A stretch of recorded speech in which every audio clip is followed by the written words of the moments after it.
আসসালামু আলাইকুম। আমরা ইতালি প্রবাসী। আপনাদেরকে আজকে জানাবো আমাদের ইতালির জীবনযাত্রার বিষয়। তো আমাদের জীবন কিরকম যাইতেছে, যদিও আমরা এখানে নতুন। আমাদের জীবন আমাদের পাশে ডান পাশে আছে আমার একটা ছোট ভাই, বাম পাশে আছে একটা সমবয়সী ভাই। যদিও আমরা সবাই একত্রে মিলেমিশে থাকতেছি, বন্ধু সকলে আচরণ করতেছি, আমাদের জীবনযাত্রা নিয়ে আপনাদের মধ্যে একটা ভিডিও পরিবেশন করব। তো শাওন, হ্যাঁ, ইতালিতে আসছো, নতুন হয়েছে, মানে নতুন আসছো, কেমন লাগে তোমার কাছে ইতালি? কেমন লাগে? ইতালি আসলে ভালোই, স্বপ্নের দেশ এভাবেও ভালো, কিন্তু ইতালিতে এখন যে পরিস্থিতি তা অনেক ভয়াবহ, অনেক ক্ষতি। যেমন আসার পরে বুঝতে পারলাম যে রোম শহরে আসার পরে আপনার বাসা নাই, বাসা ঠিক করতে অনেক ঝামেলা, বা বাসার সিট পাওয়া যায় না ব্যাচেলারদের। তা নিয়ে নানান ভেজাল, বা বাসাতে উঠলেও যে মুরব্বী আছে আমাদের বাসায়, মুরব্বী যারা 10 বছর 15 বছর 20 বছর এটা থাকে, আমাদের কথা একটা মনে করেন কি কমো, কথা তো না, মনে করেন এই যে সরি আছে না, সরিদা গাই দেয়, বুঝছেন ভাই, সোজা কথা, সরিদা গাই দেয়। মানে মানুষ নতুন আসলে বোঝায় যে ভাই এভাবে এভাবে করবা, করবা, বা আগে এভাবে করবা। আসার পরে ও তো মানে তো মুরব্বী হয়েছে, কেমনে বাতাস হয়েছে নাকি না বয়স হয়েছে এটা তো জানি না। কি বলতেছে, আমার বাসায় এক লোক বলতেছে, ভাই তুমি ইতালি আসছো, কি করতে আসছো ইতালি এখন? ইতালির অবস্থা তো ভয়াবহ ভাই, মেরে ফাটা দিব দেশ। আমি তো এই পর্যন্ত কোনো মানুষ শুনিনি বা কোনো লোককে পাঠাইছে ইতালিতে দেশে কোন ক্রাইম ছাড়া। এই যাদেরকে পাঠাইছে, যে গত 3 দিন 4 দিন আগেও সম্ভবত 100 লোকের মতো পাঠাইছে, বাংলাদেশি, পাকিস্তানি, তারপর আছে আফগানিস্তানের, আরো ইজিপশিয়ান আছে। তাদের ক্রাইম ছিল, তাদেরকে ধরে পাঠাইছে। আমরা তো এখানে ক্রাইম করতে আসি না, আমরা কাজ করতে আসছি।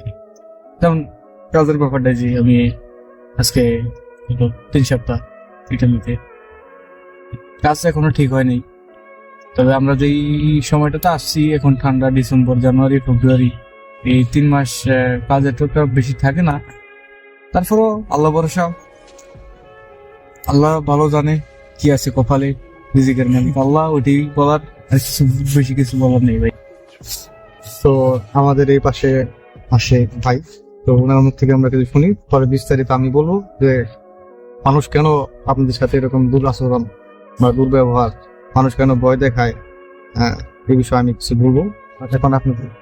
আমার নাম সামির। ভাইয়া বাসার কথা বললো, আমি কাজের সম্বন্ধে বলবো। এই দেশের মূলত হচ্ছে রেফারেন্স ছাড়া কোনো কাজ পাওয়া যায় না আর কি। আর যারা পুরাতন লোক আছে তারাই বলবো ইতালি আইসো না, ইতালি আইসো না, কারণ তারা হচ্ছে ভালো পর্যায়ে চলে গেছে। তারা চায় না কেউ আসুক, বাঙালি আমার পরিচিত কেউ আসুক, আমি তার একটা ব্যবস্থা করে দেই, সে আমার সমপর্যায়ে আসুক। এর জন্য মনে করো রেফারেন্স টাইমেন, কারণ কোনো কাজে ক্ষেত্রে যত আমরা সিভি দিই, যত করি, কারণ তারা তো আমাদের চিনে না, আমাদের ডকুমেন্ট ওইভাবে হার্ড না। একটা ডকুমেন্ট হইতে মোটামুটি 1 থেকে 1.5 বছর লাগে, এটা মানে সৌজন্য অথবা ভালো কমিশন শেষ করার পর একটা ডকুমেন্ট হাতে পাইতে। এর মধ্যে মনে করো না, আমরা এই যে আমি 1 মাস ধরে আসছি, 1 মাসের মধ্যে কাজ করছি, বাসা ভাড়া এগুলো তুলতে পারছি আর কি। এই যখন অফ, কারণ এই যে উইন্টার টাইমে একটু কাজ পাওয়া একটু ডিফিকাল্ট আর কি। তো এখন কাজ নাই বললেই চলে আর কি, কারণ আবার যখন সামার চলে আসবে, সামারের সময় আবার অনেক কাজ অ্যাভেলেবেল থাকবে। এখন আমার ভাইও আছে, ভাই বলতে সমপর্যায়ে, আমরা সমবয়সী, আমরা একসাথে আসছি। আমাদের তো কিছু বলার নাই, আমরাও নতুন লোক, আর আপনার তো অভিজ্ঞতা আছে আর কি। সবাই নতুন, আমরা মোটামুটি সবাই নতুনই।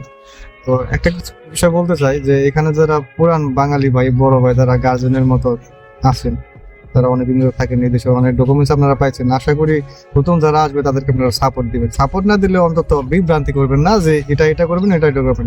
মূলত এই দেশ থেকে লোক পাঠায়, এই দেশ থেকে না, পৃথিবীর সকল দেশ থেকে মানুষকে, যারা মুসাফির আছে, যারা অন্য দেশ থেকে আসে, তাদেরকে ফেরত পাঠায়। এগুলো অকারণ ছাড়া, কোনো ক্রাইম না করলে ওদেরকে পাঠায় না। আর মানুষ আসার পরে যে আপনারা বলবেন পাঠাই দিব, ওটা দিব, ওটা দিব, আর কি কেন আসছো, আপনারা কেন আসছিলেন নাকি?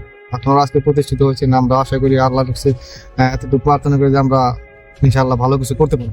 তো যারা পুরান লোক আছেন, আশা করি আপনারা কখনোই আর নতুন লোকদেরকে আপনারা এগুলো বলবেন না যে কেন আসছেন। তাদের মন ভেঙে যায়, তাদের স্বপ্ন আছে, স্বপ্ন ভেঙে যায়।